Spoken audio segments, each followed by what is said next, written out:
So then I was rooting through it as well, so we're going to do 4 of these. And then the second one that I decided to do was another band, Omen, Warning of Danger.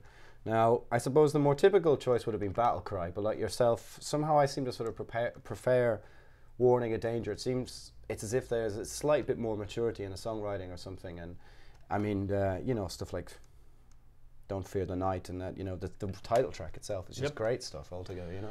Yeah, I like that record because of that too. And they were definitely way more mature as a band, and they'd been around for a while. I also like it because we, you know, it's kind of a selfish angle, but we had more, like when we did the first record was back in the days we had no money to do anything. So we had like a week to make a record, and it's not very easy to make a record in a week. So the quality, I think, of the music wasn't, the recording wasn't as good. But I was really happy actually the way this turned out, because we had more time and a little bit of a better studio, and the band was better too, so they felt more comfortable when they're in the studio doing stuff. But I'm a big fan of that. I've always been a huge fan of J.D. Kimball, the singer, just a phenomenal voice. The voice is great. I mean, the thing I like was this almost sort of proto power metal, like pre-power metal, is it didn't have this sort of polish or anything. It still had a rough-hewn charm that you can hear, you know, in all that new wave of American heavy metal. It's the same with Sir Thungal, or, you know, Hellstar or Virgin Steel even, or something like this, or old Manowar. There's always this rough charm that, at least to me, seemed to be missing once you got post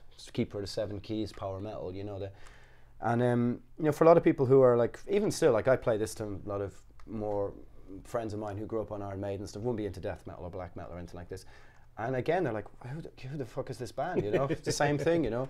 And it just sort of has that rough-hewn Maiden priest-deck kind of charm, you know? But yeah, and the singing, it was just really, I really think it's great. Yeah, he had some phenomenal stuff. And it's funny too, again, because Omen, you know, people forget that there was this, you know, underground metal scene that was happening in LA with, you know, Omen and Sir Thungal and Bitch and Savage Grace and, you know, Warlord and all this sort of stuff, which didn't get any notoriety because it never really, like, none of those bands really blew up like the Motleys and Slayer and everybody else. But there's some good stuff. And I mean, I love this record. Like, actually, funny enough, like, people ask me what's your favorite Omen song, and there's so many good songs, and the one that I think people least expect is Ruby Eyes. I love that song. Yeah, it's great. The melody, phenomenal. J.D. Kimball, may he rest in peace, by the way, unfortunately. Yeah, that's true.